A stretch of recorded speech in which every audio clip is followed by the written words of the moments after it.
The day Evelyn Sterling brought her one that got away, the guy who was supposed to be living abroad, back for the family gala, everyone expected me to have a total meltdown. After all, I used to be the kind of guy who couldn't sleep if another man so much as looked at her. I was a neurotic mess, constantly terrified of losing her. But that night, I simply placed a peeled shrimp on my own plate and gave the man a polite, distant smile. Mr. Vance, if you don't mind, you can have this bowl of birthday pasta. I haven't touched it, and honestly, I've grown tired of the taste. Evelyn didn't realize that I wasn't just tired of the food. I was tired of her. The Sterling estate always smelled of aged cedarwood mixed with the heavy scent of roasting fats from the kitchen. I stood by the head table, watching Julian Vance sit in the seat I had occupied for the last 3 years. He wore an ill-fitting white suit, collar open, leaning in to whisper something to Evelyn. Whatever he said made the Ice Queen of Chicago actually crack a smile. The air in the room curdled. Evelyn's relatives froze, their forks mid-air, their eyes turning toward me like spotlights. I saw it all: mockery, pity, and the gleeful anticipation of a scene. How would the old me have handled this? I would have turned beet red, marched over there, and tried to haul Julian out of my chair to claim my territory.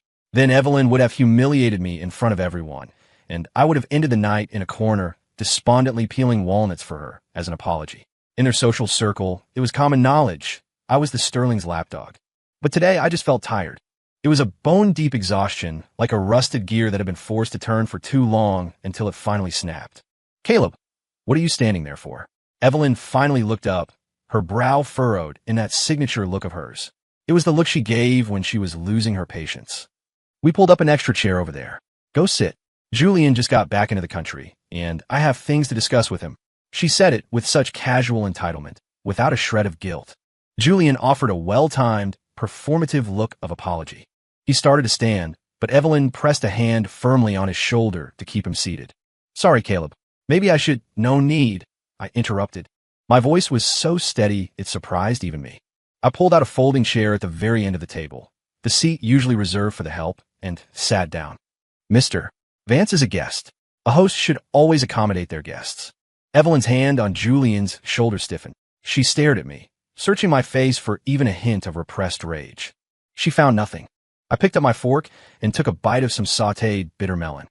It was sharp and unpleasant, but it kept me focused. A server approached with a delicate tray, carrying the evening's special, a low-sugar black forest cake. I had spent 2 weeks coordinating with a Michelin-starred pastry chef for this. Evelyn was watching her sugar intake, but had a weakness for sweets.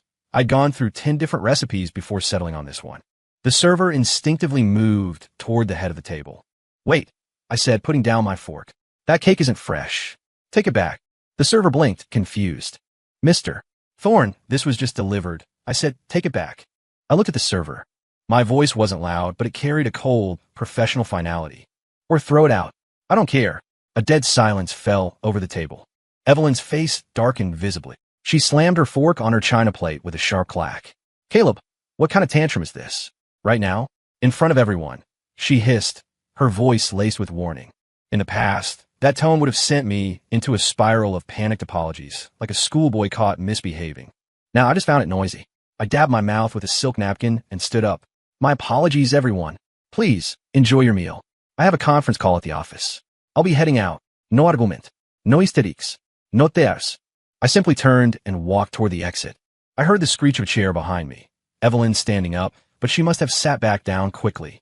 Julian probably grabbed her arm, whispering for her not to worry about someone as emotionally unstable as me. The moment I stepped out the front doors, the night wind rushed into my collar. It was cold, but incredibly bracing. My phone buzzed. It was a text from Evelyn. Car keys. She didn't even bother with a full sentence. She was certain that, like every other time, I would be waiting in the freezing wind for 3 hours just to act as her chauffeur. I pulled the Porsche keys from my pocket and looked at the security booth near the gate. With a casual flick, the keys landed perfectly in the security guard's lost and found bin. I texted her back, left them in the bin at the security gate. Consider tonight overtime. I'll be charging triple for my lost hours. Check your email for the invoice. Then I blocked her and locked my screen. The sequence of events was so fluid it barely gave my brain time to process it. I knew this was just the beginning. The first night of detox is always the hardest, but I had to push through. 6 a.m. My internal clock woke me up right on schedule. Muscle memory urged me to roll out of bed, head to the kitchen, and warm a glass of water to exactly 113 degrees before starting on a tedious nutritional breakfast. Evelyn had a sensitive stomach. She needed warm oatmeal made from steel-cut oats soaked overnight, simmered for exactly 1 hour. I stayed in bed, staring at the ceiling fan, forcibly suppressing the serval impulse. I counted my heartbeats. 1, 2. It was a conditioned reflex built over years of training. Stay down, I commanded myself. You quit, Caleb. This isn't your job anymore. I rolled over, pulled the duvet over my head, and forced my eyes shut. I didn't get up until 7:30. I showered, shaved, and put on a set of workout gear I hadn't touched in ages. The man in the mirror looked a little pale, but his eyes were sharper than they had been in years. To be at her beck and call, I had sacrificed everything: hobbies, health time. I'd had a gym membership for 3 years and had gone maybe 5 times. My abs had long since softened into a flat, doughy middle. Evelyn used to mock me for it.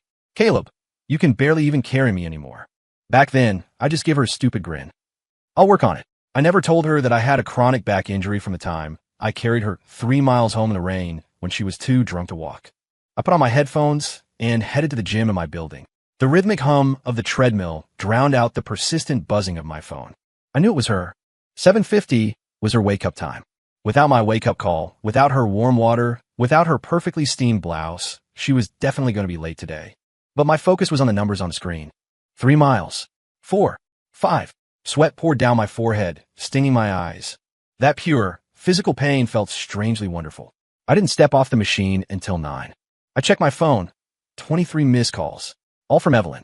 The last text was from 10 minutes ago. Caleb, where the hell are you? Where are my stomach meds? I actually laughed out loud. We'd been together for 3 years, and she didn't even know which drawer her own medicine was in. She'd never had a look. Every time she so much as winced, the water and the pills were already at her lips. I tossed my phone into the locker and didn't reply. I took a hot shower, letting the water wash away the grime and the stress. When I stepped out, my phone lit up again. This time it was a bank alert. Your secondary credit card has been frozen. A text from Evelyn followed immediately. I've cut off your cards. Let's see how long this tough guy act lasts. Crawl back and apologize when you run out of money. She thought I was still living off her. She thought I was just some trophy husband candidate who couldn't survive outside the Sterling ecosystem. The truth was, I had never used that card for personal items. Every transaction on it was for her, limited edition bags, gifts for Julian, or supplies for her family's parties. My own savings were more than enough for me to live very comfortably. I sent a quick reply. Please settle the dry cleaning bill I covered last month. The invoice is on the hallway table. After sending it, I grabbed my gear and left the gym. As I walked through the lobby's coffee shop, I saw a familiar scene. Julian Vance was holding a cup of coffee, eagerly handing it to Evelyn as she stepped out of a car. Evelyn looked pale, clearly suffering from low blood sugar and a stomach ache from skipping breakfast. She took a large gulp of the coffee, and her face instantly twisted. She looked like she was about to vomit right there on the sidewalk. It was too sweet. It was a full-sugar caramel macchiato. She only drank oat milk lattes with 1/3 sugar, extra hot, with thick foam. Julian looked clueless. What's wrong, Eve? That's the most expensive one on the menu. Evelyn threw the coffee into a trash can, rubbing her temples in frustration. She instinctively looked around the crowd, her eyes searching for the man who always carried a thermos of tea for her. I stood in the shadows of the revolving door, watching the disappointment in her eyes. I didn't step out. I just pulled my cap lower and exited through the side door. Miss Sterling, the hard times are only just beginning. Day 3. A torrential downpour hit the city. Chicago's drainage has its limits, and whenever it pours, the streets turn into a parking lot. I was sitting in a gallery lounge, discussing the details of an upcoming photography exhibit with a young curator named Maya Quinn. She was sharp, with an eye for detail. Mr. Thorne, these shots. She pointed to a black and white print in my portfolio. The lighting is very restrained, but the perspective feels suffocating, like you're looking up at someone from a place of deep repression. I looked down. It was a shot of Evelyn's back. In 3 years, her back was the thing I had photographed most. That won't be happening anymore, I said, pulling the photo out and flipping it face down on the table. Let's swap it for this set. These landscapes are shot at eye level. Maya smiled and was about to respond when my phone screen lit up on the table. The caller ID read A. Evelyn Sterling. I had added the years ago just to make sure she was always the first name in my contacts. Looking at it now, that felt like a brand of shame. I didn't hang up, but I didn't answer either. I just hit the silent button. The screen continued to pulse in the dim light of the gallery. Maya politely stopped talking, looking a bit awkward. Aren't you going to take that? It's pouring out there. It might be an emergency. I picked up my tea and blew on the steam. It isn't. In the past, even if I was mid-shower, I would have sprinted out in a towel to answer. Even if I was in a high-stakes meeting, I would have risked offending a client to take her call. I knew she was terrified of thunder, got road rage in the rain, and was a terrible driver. Outside, the rain hammered against the floor-to-ceiling windows, blurring the city's neon lights into smears of color. The call timed out. Then it started again. I could see her in my mind. She was probably stuck on the Kennedy Expressway, car stalled, or trapped in a gridlock. Julian Vance, that empty suit, would be useless. He was either not picking up or was getting wasted at his own welcome home party. Julian was great at being there for the celebrations, but he never showed up for the struggle. Mr. Thorne, Maya asked tentatively. I snapped back to the present and flipped the phone face down. Let's continue. We were talking about the lighting for the main hall. We talked for another 2 hours. My phone buzzed countless times before finally going silent. By the time I left the gallery, the rain had stopped. The air smelled of wet asphalt and earth. I checked my phone. Dozens of missed calls and one voicemail. I accidentally hit play. The audio was noisy, the frantic sound of wipers and heavy breathing. Evelyn's voice was shaking, thick with tears. Caleb, what the hell are you doing? My car broke down on the shoulder of the highway, and I'm scared. Just come get me. The message cut off. For a split second, a flash of genuine worry crossed my mind. But it was gone in an instant. It was like a mosquito bite, an itch that faded as soon as it arrived. I opened a rideshare app and checked the traffic near the highway. It was deep purple, total gridlock. I closed the app and walked into a nearby convenience store to buy an umbrella. Since she chose to bring Julian back, she should let Julian handle the car repairs, the rain, and her temper tantrums. That's the price of growing up. The next day, I saw the aftermath through a mutual friend's Instagram story. Evelyn had caught a fever, 102 degrees. The photo showed her in a hospital bed, looking haggard, while Julian sat by her side peeling an apple. Word among friends was that while she was delirious with fever, she kept grabbing Julian's hand and calling out for Caleb.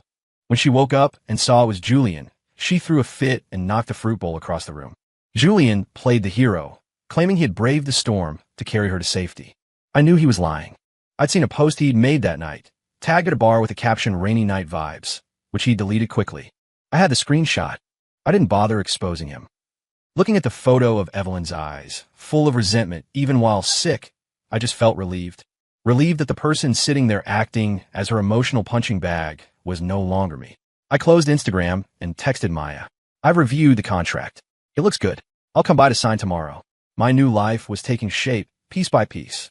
As for Evelyn, I hope she enjoyed her old dreams while they rotted away.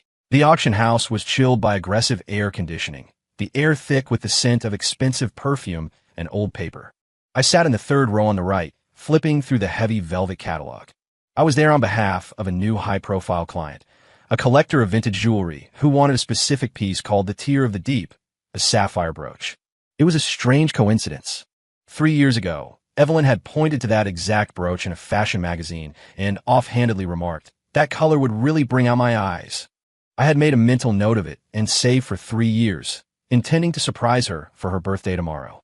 Fortunately, the surprise now belonged to my client, and the money stayed in my pocket. 500,000, a bored female voice called out from the front. I looked up.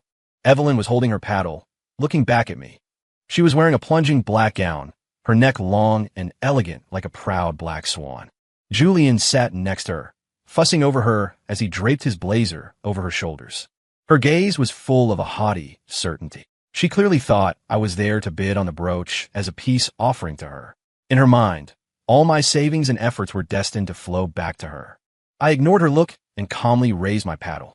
550,000. A smirk played on Evelyn's lips. She seemed to think this was me showing my devotion, bankrupting myself for her. 600,000, she countered, tilting her head provocatively. Julian whispered with a chuckle. Caleb's trying to play a little game with you, Eve, driving up the price just to buy it for you anyway. I remained expressionless. 650,000. The market value was around 800,000. My client had authorized me up to $1 million. But my role wasn't just as an agent. I was a cold-blooded tactician. Evelyn clearly didn't want a game to end so soon. 800,000. She jumped the bid by 150,000, causing a small stir in the room. She turned around, mouthing the words "keep going" across the rows. I looked at her beautiful, entitled face and did the math. 800,000 was the ceiling of a fair price. Anything more was a bad investment. In the past, I would have kept going without hesitation just to see her smile, even if it meant eating ramen for a year. But now, I was a rational adult. I put down my paddle and closed the catalog. The auctioneer's voice rang out. 800,000, going once. The smile on Evelyn's face froze. 800,000 going twice. Julian started to panic, tugging on Evelyn's sleeve. Eve, why'd he stop? This, isn't 800,000 a bit much? I knew Julian didn't have money. His meager acting gigs couldn't cover the tax on that brooch, and while Evelyn was wealthy, her liquid assets were tied up. This was a massive hit to her personal accounts. I watched Evelyn's face turn pale as I took a sip of lemon water. Bitter but refreshing. 800,000. Third and final call. Sold. To the lady at paddle 18. The room offered a smattering of polite applause. No one envied her. They were professionals. They looked at her like a fool who had just overpaid by 200,000 for a piece of vintage jewelry. As the crowd dispersed, I was cornered at the exit. Evelyn was fuming, blocking my path, her chest heaving. Caleb, what the hell was that? Weren't you going to buy that for me? Why did you stop? I adjusted my cuffs, my gaze moving past her to a very awkward Julian Vance. Miss Sterling, you've misunderstood. I pulled a formal representation contract from my briefcase and gave a quick wave. I was bidding on behalf of a client.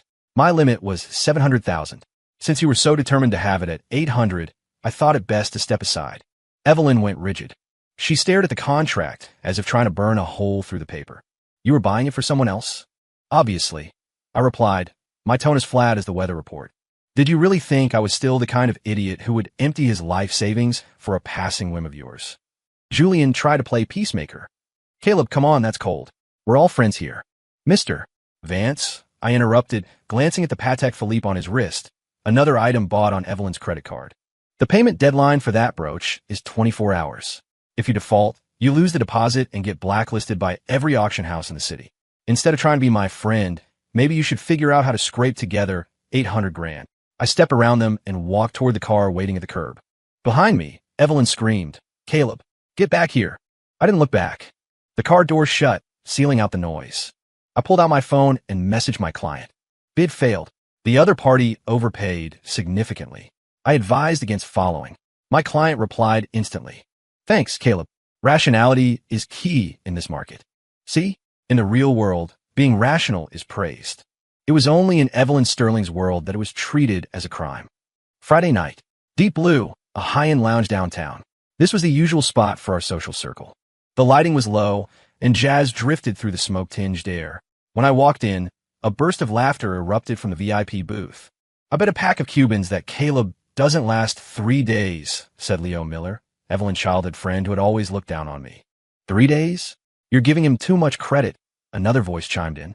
I bet if Eve just snaps her fingers tonight, he'll be on his knees. Evelyn was sitting in the center of the leather sofa, swirling a glass of scotch. She didn't say anything, but she looked satisfied. Her other hand was scrolling through her phone. I knew what she was doing. She was hate-watching my social media. In the past, my Instagram was 90% Evelyn.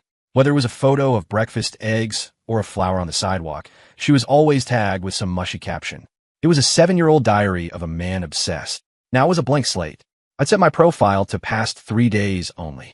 And in those 3 days, there was only one photo, a shot from the gallery yesterday afternoon. In the photo, Maya and I were standing side by side in front of an oil painting titled Rebirth. I was in a simple white shirt, sleeves rolled up, looking intently at the art. Maya was looking at me, her gaze full of appreciation and a quiet, unspoken connection. There was no caption. That silence was more cutting than any angry words could have been.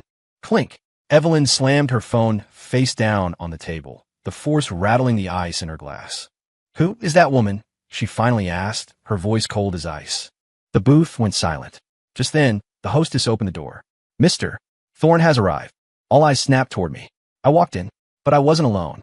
Maya was on my arm, wearing a tailored cream trench coat, her hair pulled back in a loose, effortless style. She radiated a kind of intellectual poise that a high-strung heiress like Evelyn could never emulate. Sorry we're late. I didn't even look at Evelyn as I led Maya toward an empty spot in the corner. Leo blinked, then smirked. Whoa, Caleb. New flavor of the week. Or did you just hire an extra to try and make Eve jealous? Julian sat next to Evelyn, peeling an orange and smiling with fake magnanimity. Caleb, that's not cool. Eve hasn't been feeling well lately, and you don't even check on her? And you bring a stranger? Maya looked at me, her eyes asking if she should speak up. I patted the back of her hand, signaling for her to relax. I took a glass of warm water from the server, placed it in front of Maya, and then looked at Leo. This is Maya Quinn. She's a curator, I said, my tone deliberate, and she's my current muse. The word muse made Evelyn's face turn a sickly shade of green. I used to say she was my life. Now, I was calling someone else my inspiration. A life can be lost, but a muse is a soul-level connection. In some ways, it was a much more exclusive title than girlfriend. Muse, Evelyn scoffed. She stood up abruptly, grabbing her glass as if to hurl it at the floor. But she stopped midair. She realized I wasn't even looking at her. I was leaning down, adjusting the air conditioning vent next to Maya's seat with a practiced, natural tenderness. That kind of meticulous care had once been Evelyn's exclusive privilege. Now, she was watching that privilege be handed to another woman. That sense of being replaced was far more painful than simple anger. She slowly set the glass down, her knuckles white. Fine. Great, she spat out, the words sounding like they were being crushed between her teeth. Caleb, I hope you can keep this performance up forever. I finally looked at her. My expression was calm, like I was watching a child throw a tantrum. Evelyn, life isn't a performance. I was acting for a long time and I got tired. I'd rather live for real now. A few rounds of drinks later, the atmosphere turned bizarre. No one dared to speak loudly. Everyone was busy gauging Evelyn's mood. Someone suggested a game of truth or dare. Cliché, but effective. The bottle spun and, predictably, pointed at me. Truth, I said, before they could even start cheering. The right to ask went to Evelyn. She stared at me, her eyes rimmed with red, a mix of alcohol and rage. Caleb, she used my full name. Did you ever actually love me? For even a second? Honestly, not because I'm a sterling, not because of the money. Did you love me? The room went dead silent. Julian stopped moving. Maya turned to look at me. It was a trap. If I said no, it would negate 7 years of my life and make me look like a liar. If I said yes, she'd think I still cared and was just playing hard to get. I leaned back against the sofa, swirling the soda in my glass. I did. Evelyn's eyes lit up as if she'd found a lifeline.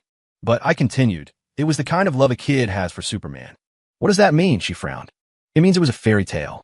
When you're a kid, you think Superman is going to save the world, that he's the only light in your life. But I'm 30 now. I put the glass down and looked her in the eye. 30-year-olds don't believe in superheroes. And I've realized that underneath the suit, it's just an actor. You're comparing our relationship to a costume? Evelyn's voice trembled. Not just the relationship. I pointed to Julian sitting next to her. But your true love over there, too. Julian's face changed. Caleb, watch your mouth. Don't let the drinks talk for you. I chuckled softly. Julian, last month you lost $300,000 in Vegas. And Evelyn paid off, didn't she? Your artist persona? Evelyn pays the gallery rent. Even the clothes you're wearing right now were probably bought on her credit card. Shut up. Julian stood up, his face flushed with shame. I stayed seated, perfectly composed. That's the reality, Evelyn. The romance you believe in is just a curtain bought with sterling money. My job used to be the one behind the scenes, stitching that curtain back together whenever it tore. I'm done now. The curtain is ripped, and all you're left with is the clown behind it. Evelyn sat there stunned, her gaze darting between me and Julian. For the first time, she looked like she was about to cry in front of everyone. Not out of sentiment, but because her dignity had been stripped bare. She'd always thought she was the queen, and I was the lowly knight. Now she realized that without the knight's protection, she was just a girl being scammed by a grifter. Caleb, she suddenly grabbed a bottle of wine and took a massive swig directly from the neck. Red wine spilled down her chin, staining the white rug. It was a gruesome sight. Do you enjoy humiliating me? She slurred, pointing at me. If you love me once, how can you just take it back? How can you be so rational? I checked my watch. 11 p.m. Because when you're hurt past a certain point, the nerves just die, I said. I stood up and took Maya's hand. Enjoy the rest of your night, everyone. We have an exhibit to set up tomorrow. As I passed Evelyn, she suddenly reached out and grabbed my sleeve. Her grip was tight, her nails digging into my arm through the fabric. I'm not letting you go, she whispered, a note of desperation in her voice I'd never heard before. You never left me before 11. I looked down at her hand. Slender, pale, wearing a cheap cubic zirconia necklace Julian had given her as a gift, a placeholder for the sapphire brooch I didn't buy. She treated it like treasure. I didn't shove her. I just slowly, one by one, uncurled her fingers. Miss Sterling, that was the old me. Outside the bar, the cold wind hit us. Maya tactfully went to get the car, giving me a moment to handle the tail. Evelyn had followed me out. She stumbled onto the sidewalk, her heels clicking unevenly on the pavement.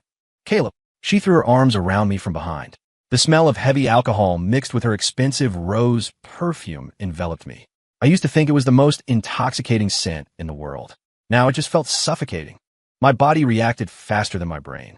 I took a violent step forward, tearing myself out of her embrace. The movement was so sharp that Evelyn lost her balance and nearly fell. She clung to a lamppost, looking at me in shock.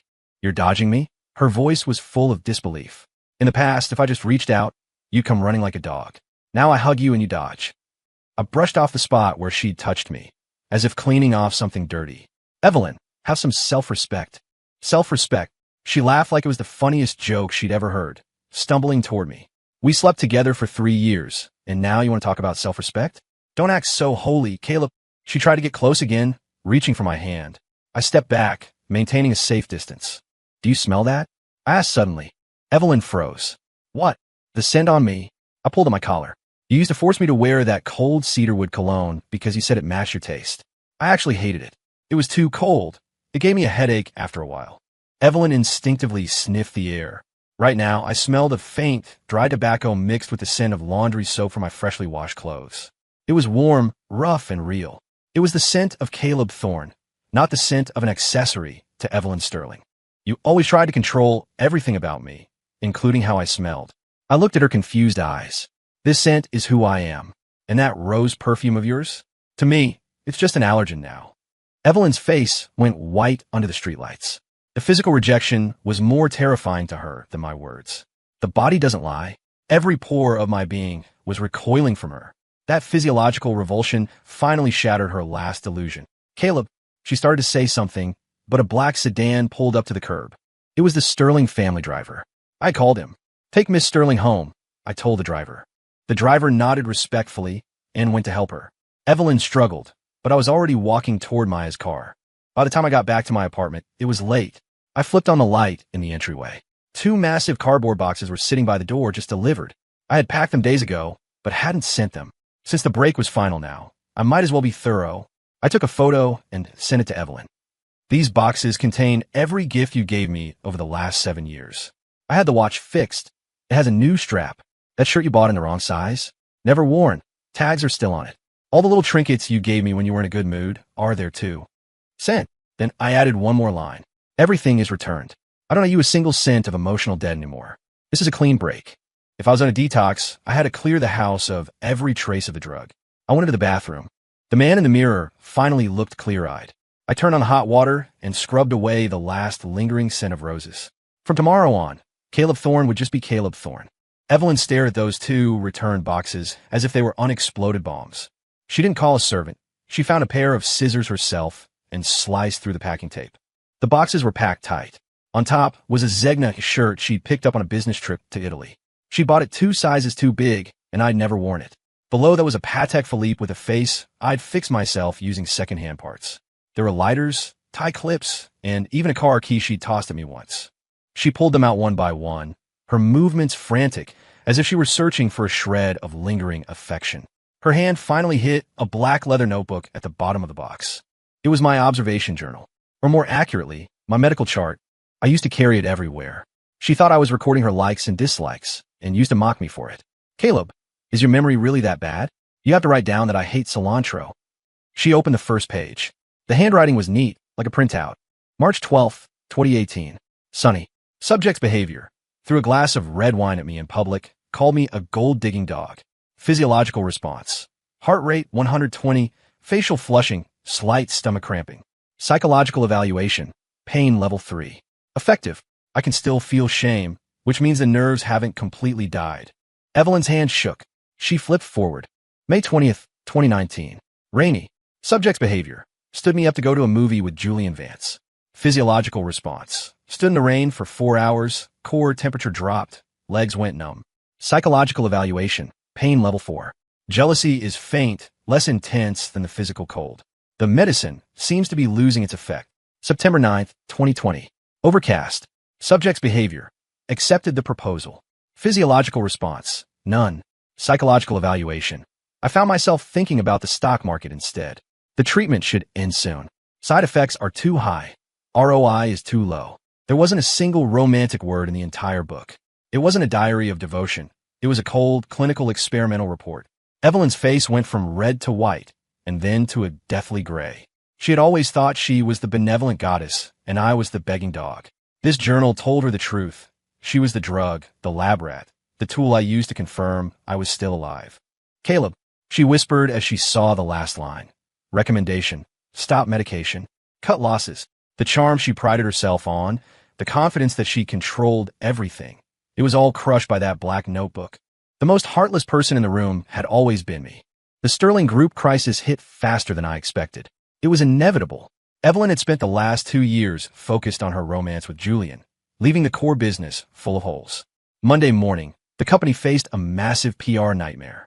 A whistleblower leaked reports that their cosmetics line contained heavy metals. The stock hit the floor at the opening bell. The boardroom was a disaster. Julian was there too, making things worse. Eve, the stock is tanking. Is my investment going to vanish? Maybe I should cash out my share now. Evelyn, already being torn apart by the board members, snapped her head toward him. You're talking about cashing out now? Well, I just want to minimize my losses. Julian muttered. The door swung open. I walked in wearing a sharp charcoal suit, briefcase in hand, 2 assistants trailing behind me. The room went silent. Caleb, what are you doing here? Julian jumped up as if stung. Come to gloat. I didn't even give him a glance. I walked to the projector and plugged in my laptop. I've been hired by the majority shareholders as a crisis management consultant. I opened a presentation, the red laser pointer hitting the data on the screen. The core of the issue is the authenticity of the lab reports. I've already contacted a third-party lab for independent testing. The press conference is at 2 p.m. Also, all affected batches are already being recalled. My voice was steady, my logic flawless. Every command was a surgical strike at the heart of the problem. Evelyn sat at the head of the table, watching me. This was a Caleb Thorne she'd never seen. Confident, professional, dominant. No more fawning, no more apologizing. I radiated a professional magnetism she couldn't look away from. Compared to me, the man sitting next to her, Julian, looked pathetic and small-minded. The meeting lasted 3 hours. Julian tried to interject several times, and I ignored him every single time. Caleb, what right do you have to tell my team what to do? Julian finally blurted out. I stopped and looked at him coldly. Mr. Vance, if you don't understand PR, shut up. Every second wasted here is literally millions of dollars. The Sterling Group can't afford your ignorance. Julian turned red and looked to Evelyn for help. This time, she didn't give it. She just stared at me with a complex mix of regret and sudden realization. She was finally seeing that the man who had been quietly cleaning up her messes for years was a titan once he stepped into the light. The day after the crisis was resolved, Evelyn asked to see me in her office to sign the termination papers. I knew it was an excuse to try and keep me. The room was private. She had made a pot of the tea I used to love and was wearing a simple white dress with minimal makeup. She was trying to look like the woman she thought I wanted. Caleb, thank you for everything, she said, her voice uncharacteristically soft. I think I underestimated your talent. If you're willing to come back, the VP position is yours. I didn't touch the tea. I pulled a document from my bag and laid it on the desk. Miss Sterling, business is done. Now let's settle the personal accounts. It was a printed Excel sheet. It was 15 pages long. What is this? She asked, stunned. A record of every expense I covered for you, the Sterling family, and your white moonlight Julian Vance over the last 7 years. I pointed to the first line. 2017. Your birthday party venue and catering. I covered $320,000. 2018. Julian's art gallery had no visitors. I spent $50,000 to hire 50 admirers to fill the room. 2020. Your hospital stay for the stomach ulcer. I hired the best nurses. Total cost, $86,000. I had even included the price of the coffee I bought her every morning, adjusted for inflation. It was accurate to the cent. Evelyn held the papers, her hands shaking. Caleb, you're really nickel-and-diming me like this.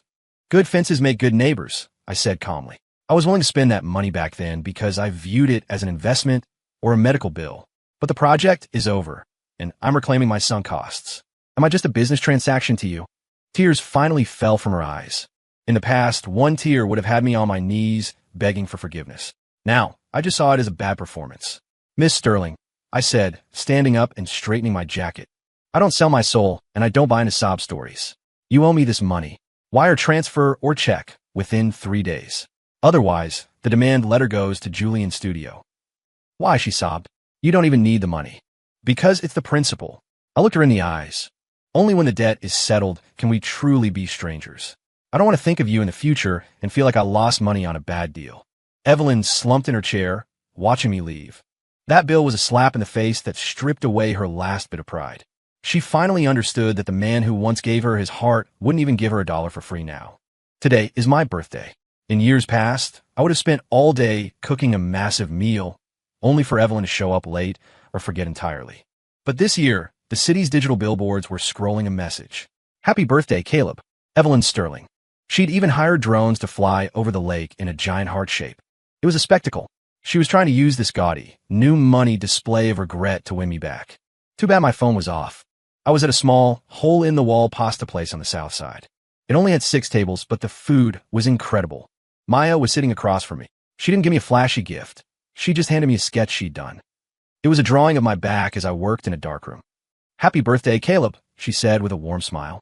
In front of me was a steaming bowl of carbonara with a single gold candle. Simple, warm, and real. Just as I was about to blow out the candle, the door burst open. Evelyn rushed in.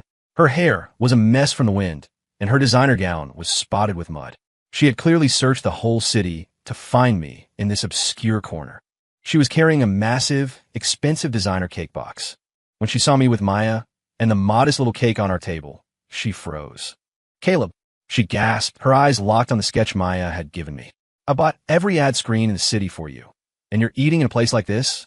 Her voice was shrill, shattering the quiet of the restaurant. The owner poked his head out of the kitchen, frowning. I wiped my mouth with a napkin. It's quiet here.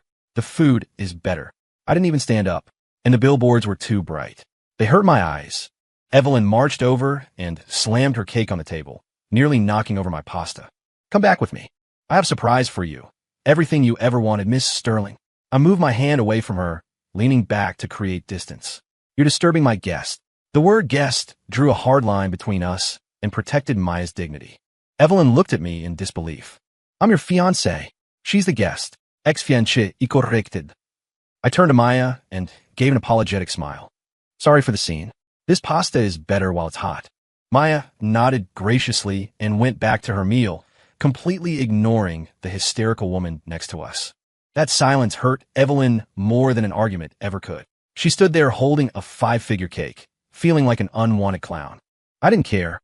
The pasta was delicious. Evelyn has been acting strange lately. She's trying to copy me. Every morning when I leave my apartment, I find a thermos by the door. It's the kind of thing she used to think was beneath her.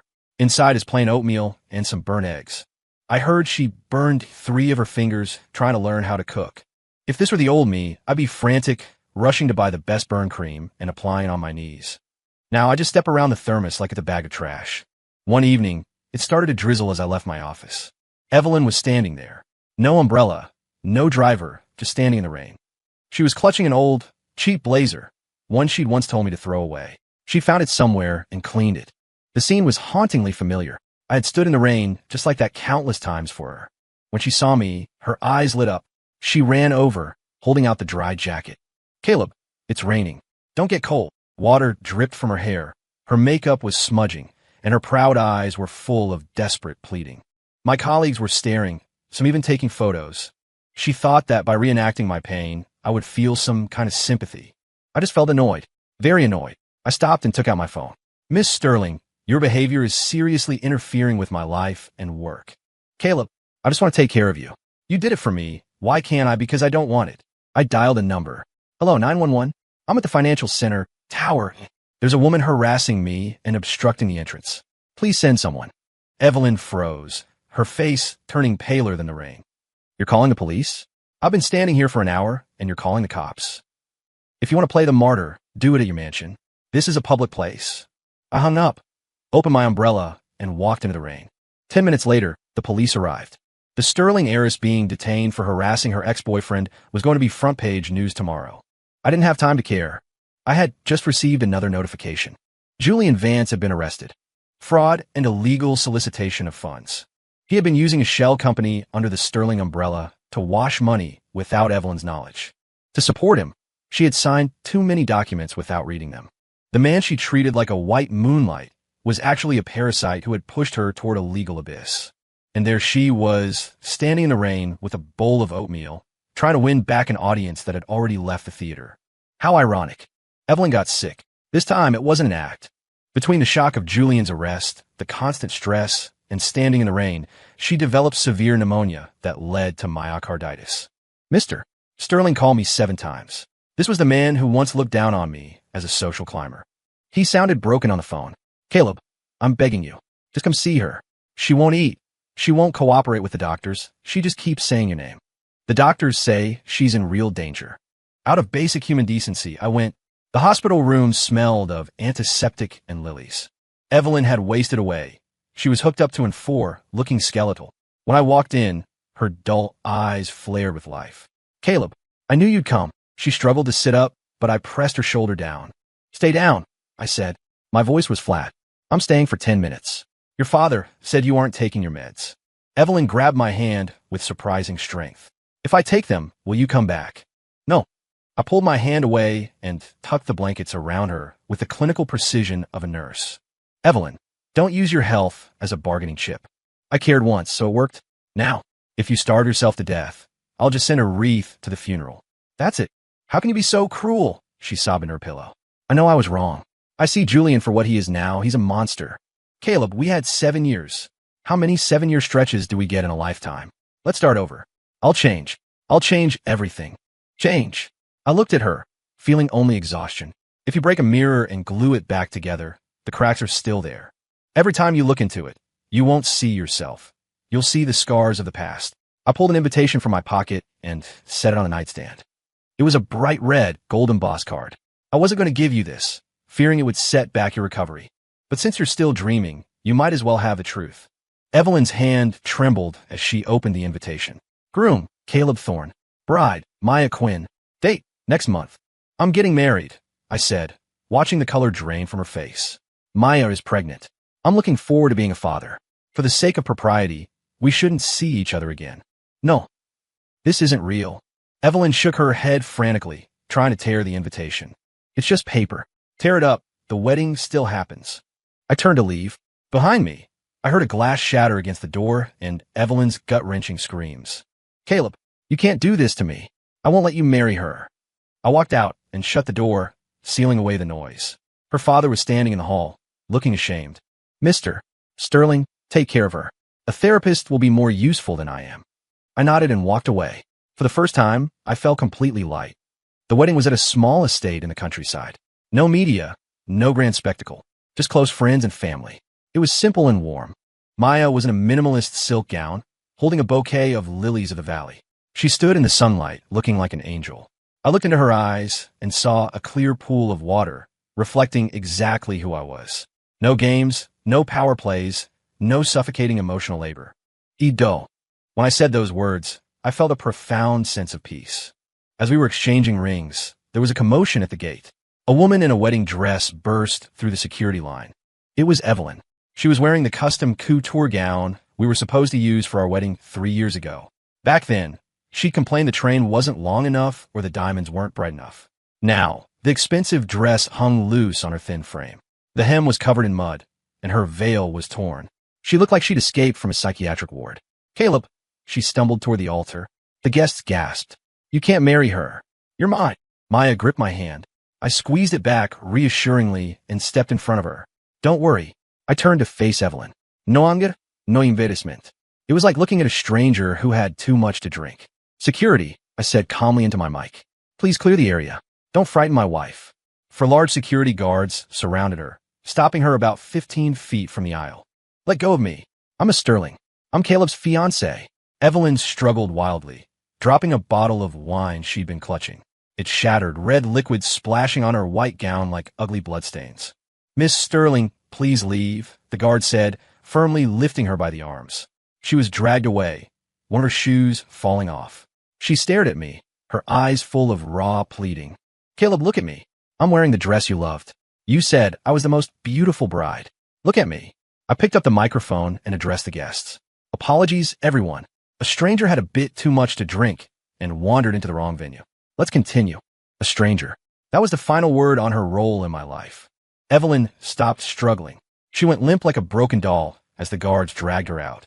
2 long tracks were left in the grass. Her last desperate, messy mark on my life. I turned back to Maya, took the gold band, and slid it onto her finger. Where was I? Oh, right. I look forward to the rest of our lives, Mrs. Thorne. The sun was perfect. The breeze was cool. The nightmare of Evelyn Sterling was finally over. 5 years later, Berlin. I stood on the stage of an international photography gala, accepting a gold trophy from my collection titled Rebirth. The centerpiece was simple, a ray of light hitting a withered tree trunk, with a tiny green sprout growing from the side. It was a quiet, powerful image. The applause was thunderous. Maya was in the front row, holding our 4-year-old daughter, waving excitedly. After the gala dinner, I took a walk through the streets of Berlin to clear my head. On a bench at a street corner, I saw an Asian woman. She was wearing an outdated trench coat, eating a piece of bread, with bags of cheap souvenirs at her feet. She was arguing with a local man, likely because she was lost or didn't understand the language. Her voice was raspy and tired.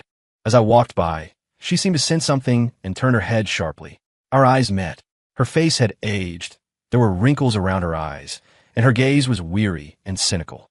But I recognized her instantly. It was Evelyn. I'd heard the Sterling Group eventually went bankrupt and was bought out.